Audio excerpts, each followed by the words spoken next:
Ang 5 pisong empanada ni Emma.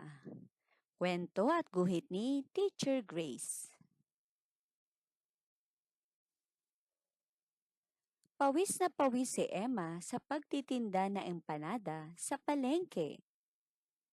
Bili na po kayo, mainit at masarap na empanada. Bili na po kayo, 5 piso isa.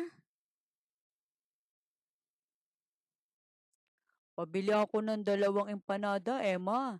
Sambit ni Mang Emo na nagtitinda ng LC. Salamat po.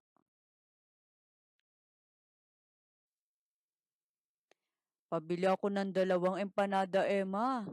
Sabi ng pulis na si Mang Eman na kanyang suki. Salamat po.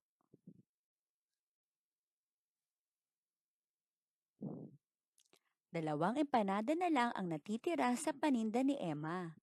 Bili na po kayo, bili na po kayo ng mainit at pasarap na empanada. 5 piso po isa. Sigaw niya ng masaya.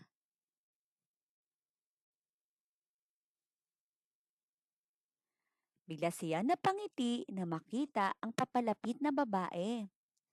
Emma, bilhin ko na ang natitirang 2 empanada. Wika ni Teacher Ella. Salamat po.